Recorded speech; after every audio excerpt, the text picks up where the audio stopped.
সংসদের প্রত্যেকটা সেকেন্ড, প্রত্যেকটা মিনিটের মূল্য কোটি কোটি টাকা। সেখানে কি হচ্ছে? আমরা একজন একজনকে অ্যাটাক করতেছি। জনকল্যাণমূলক কোনো পদক্ষেপ আমাদের মধ্যে নাই। কিভাবে আমি আমার জায়গাকে পাকাপোক্ত করি, আমি আমার অবস্থানটাকে, চেয়ারটাকে শক্ত করবো, এটা নিয়ে লড়াই। সমাজের কল্যাণে, রাষ্ট্রের কল্যাণে, জাতির কল্যাণে কয়জন ভূমিকা রাখতেছে? কথা বলেন ঠিক কিনা? মুহতারাম হাজিরিন, আজকে যদি আমরা আব্রাহাম লিঙ্কন, কার্ল মার্কস, লেনিনের এই আদর্শকে গ্রহণ না করে মুহাম্মদুর রাসূলুল্লাহ সাল্লাল্লাহু আলাইহি ওয়াসাল্লামের আদর্শকে গ্রহণ করতাম, আল্লাহর কসম করে বলতেছি বাংলাদেশের মধ্যে কোনো দুর্নীতি থাকতো না। কথা বলেন ঠিক কিনা? মুহাম্মাদের আদর্শ আমরা ভুলে গিয়েছি। মুহাম্মাদের আদর্শ আমরা খুলে পড়ার চেষ্টা করি না।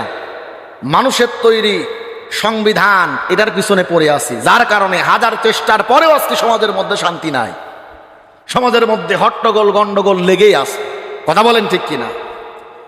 মুহতারাম হাজিরিন, তো যে কথা বলছিলাম, ইব্রাহিম আলাইহিস সালাম দোয়া করলেন, আল্লাহ আমার বংশ থেকে, আমার সন্তানের বংশ থেকে এমন একজন নবী আপনি পাঠান যার মধ্যে বিশেষ করে 4টা গুণ থাকবে। নাম্বার 1, কোরআন থেকে তেলাওয়াত করে মানুষকে শোনাবে। নাম্বার 2, কোরআনের শিক্ষা মানুষকে দিবে।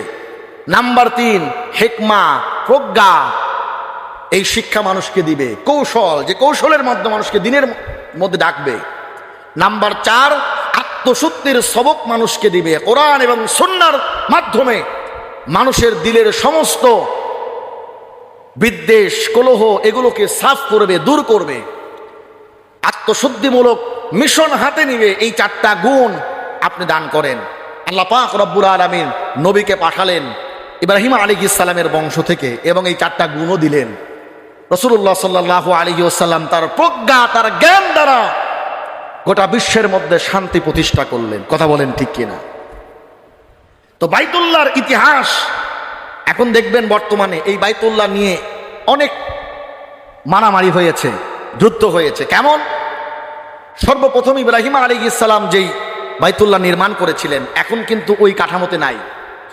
দেখবেন হাতিমে কাবা যেটাকে বলা হয়, হাতিমে কাবা, কাবার একটা সাইডে বাড়তি একটু অংশ আছে, ওইটা আগে কাবার মধ্যে ছিল। ওইটা আগে কাবার মধ্যে ছিল। কুরাইশেরা যখন কাবা ঘর পুনর্নির্মাণ করবেন, অর্থের অভাবের কারণে তারা পুনর্নির্মাণ করতে পারলেন না। শেষ পর্যন্ত ওইটাকে বাদ দিয়েই কাবা ঘর নির্মাণ করা হলো। মুহতারাম হাজিরিন, তো আজ পর্যন্ত তারপরেও আবার ভেঙে আল্লাহর নবীজির সম্ভবত আব্দুল্লাহ ইবনে জুবাইর রাদিয়াল্লাহু তাআলা আনহু, যেই সময় মক্কার শাসক, ওই সময় ওইটাকে ভেঙে দিয়ে আল্লাহর নবীজির সময় যেটা ছিল, অর্থাৎ ইব্রাহিম আলাইহিস সালাম যেটা করে গেছিলেন পূর্ণ কাবা, ওটা করলেন। কিন্তু হাজ্জাজ বিন ইউসুফ, জালেম শাসক ওই সময়কালে, সে যুক্তি দিল যে আল্লাহর নবীর সময় এরকম ছিল, কিন্তু জুবাইর কেন, আব্দুল্লাহ ইবনে জুবাইর কেন এমন করলো? সে আবার ভেঙে আবার হাতিমে কাবাকে কাবা থেকে বাহির করে দিল। এইভাবে গন্ডগোল কয়েক পর্যায়ে চলতে থাকে। একটা পর্যায়ে ওমর ইবনে আব্দুল আজিজের সময় এসে ওমর ইবনে আব্দুল আজিজ আবার ভাঙার চেষ্টা করে, ভেঙে আবার পুনরায় যেমন ছিল তেমন করার চেষ্টা করে। কিন্তু ওই সময়কালে ইমাম মালিক রহমাতুল্লাহি আলাইহি সহ আরো বড় বড় বিজ্ঞ আলেম যারা ছিলেন, তারা সিদ্ধান্ত দিল, এইভাবে যদি কাবা ঘর একবার ভাঙা একবার নির্মাণ করা, একবার ভাঙা একবার নির্মাণ করা, এরকম চলতে থাকে, তাহলে মানুষের কাছে এই কাবা ঘর ভাঙার গড়া এটা একটা খেলনায় পরিণত হবে। কথা বলেন ঠিক কিনা? শেষ পর্যন্ত ইমাম মালিক রহমতুল্লাহ আলাইহি সিদ্ধান্ত দিলেন, যে অবস্থায় আছে এই অবস্থায় রাখেন। আজ পর্যন্ত এই অবস্থায় আছে, কিয়ামত পর্যন্ত এই অবস্থায় থাকবে। বলেন সুবহানাল্লাহ। এই কাবা ঘর মুসলমানের আবেগের জায়গা। কথা বলেন ঠিক কিনা? হাজী সাহেব যারা আছেন দেখবেন, সর্বপ্রথম কাবার দরজা দিয়ে যখন বাইতুল্লাহর দিকে চোখটা পড়ে, আমি শুনেছি, দেখার ভাগ্য হয় নাই, দোয়া করবেন আল্লাহ যেন আমাকে নিয়ে যান। আমি নিয়ত করেছিলাম এইবারই যাওয়ার, মানে হজে না, উমরা করার নিয়ত করেছিলাম, কারণবশত হয় নাই। আল্লাহ যেন আমাকে নিয়ে যান। আমার দিনের একটা ইচ্ছা আছে যে আমি আমার মাকে নিয়ে সর্বপ্রথম উমরাটা করব। আল্লাহ যেন আমাকে তৌফিক দান করেন। কেন মাকে নিয়ে করব? শোনেন, একটা সময় আপনি অর্থকরীর মালিক হবেন, কিন্তু এই বাবা মা আপনার থাকবে না। কথা বলেন ঠিক কিনা?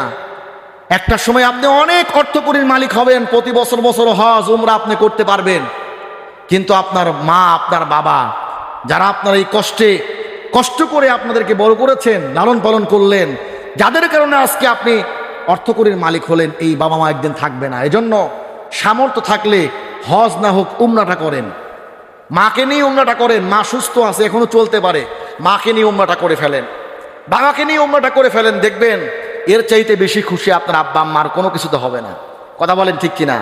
তো আমি নিয়ত করেছি আমি যেন আমার মাকে নিয়ে সর্বপ্রথম উমরাটা করতে পারি, আপনারা দোয়া করবেন। তো আমি হাজী সাহেবদের কাছ থেকে শুনছি, সর্বপ্রথম যখন কাবার দিকে চোখটা পড়ে, ওই যে একটা অনুভূতি, পৃথিবীর কোনো কিছুর মধ্যে ওই অনুভূতি খুঁজে পাওয়া যায় না। কথা বলেন ঠিক কিনা? হাজরে আসওয়াদ এটাকে চুম্বন করার জন্য, স্পর্শ করার জন্য কি মারামারি পারাপারি। কথা বলেন ঠিক কিনা? একবার যদি কেউ স্পর্শ করতে পারে, চুমু দিতে পারে, জীবনের সমস্ত গুনাহ খাতা মাফ। সুবহানাল্লাহ বলো। তো এই কাবা এটা হলো আমাদের আবেগের জায়গা, ভালোবাসার জায়গা।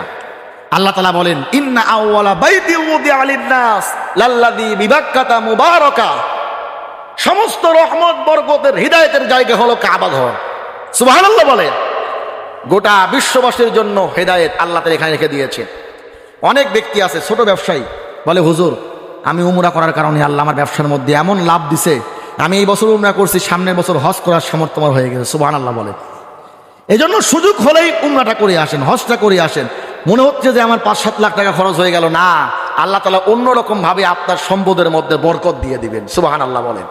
যাদের হজ ফরজ হয়ে গেছে, এবার সুযোগ হলো না, সামনের বছর আমরা নিয়ত করে ফেলি যে আল্লাহর ঘর জিয়ারতের জন্য আমি নিয়ত করে ফেললাম। পারবো না ইনশাআল্লাহ? আল্লাহ পাক রব্বুল আলামিন সকলকে বোঝার এবং মানার তৌফিক দান করুন। আল্লাহুম্মা আমিন।